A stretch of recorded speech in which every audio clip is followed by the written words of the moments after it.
I was very active in the Washington Village development. I have a history of living in co-housing, and I've been involved with 3 projects of Jim Leach, who's the developer of this project. So he's a man who I've grown to admire and trust. So my involvement was really at the beginning, and this idea originated from Naropa, and there were a lot of university professors, and the idea was to have a community that focused on the spiritual development of its residences.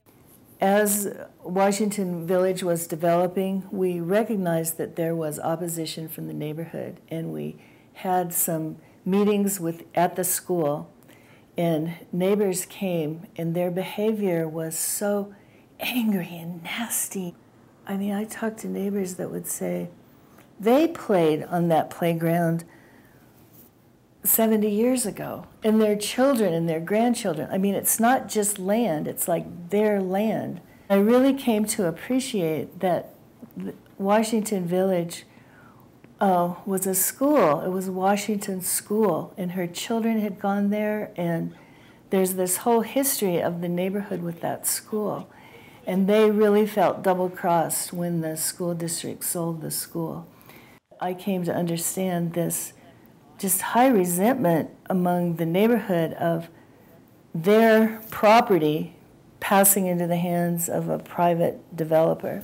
John Glass became the spokesperson and the chief organizer for the Washington Neighborhood Association, and he was really suffering from the inability to control the people that were out of whack.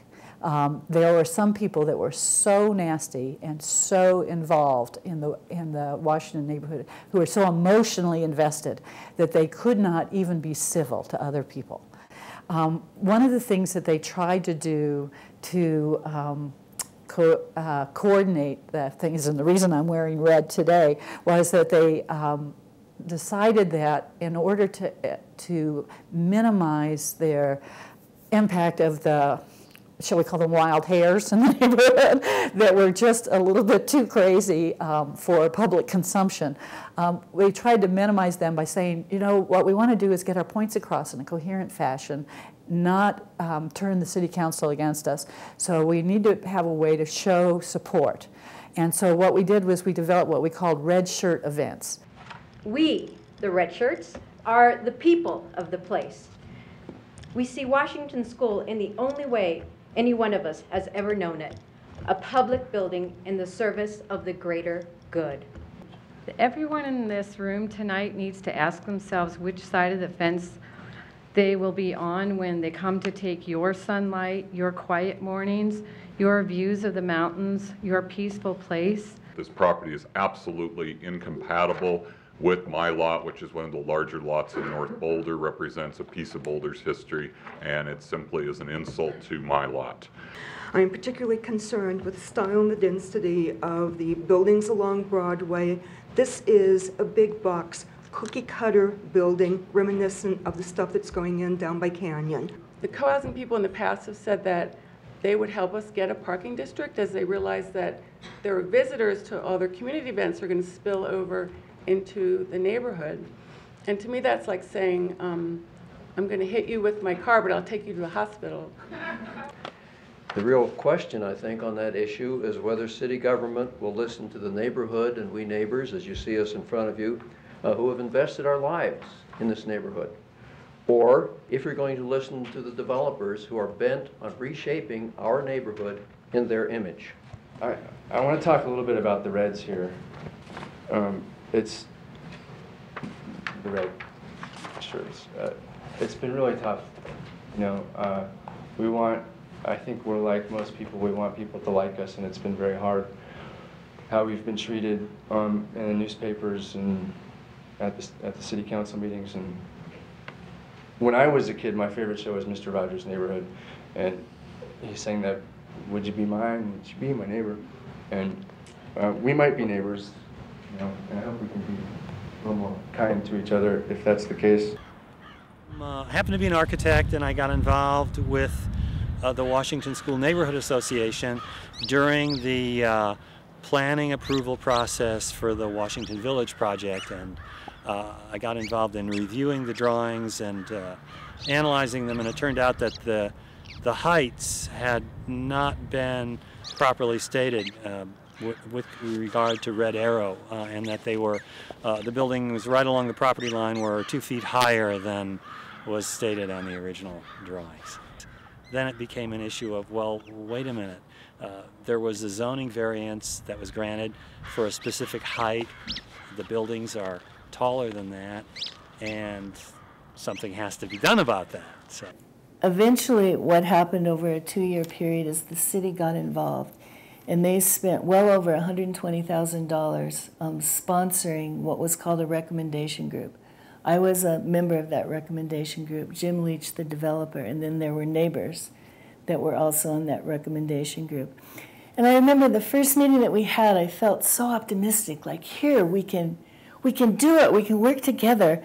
And I know I turned around to shake hands with someone. I went around and was introducing myself, and this guy goes, "I'm not shaking hands with you."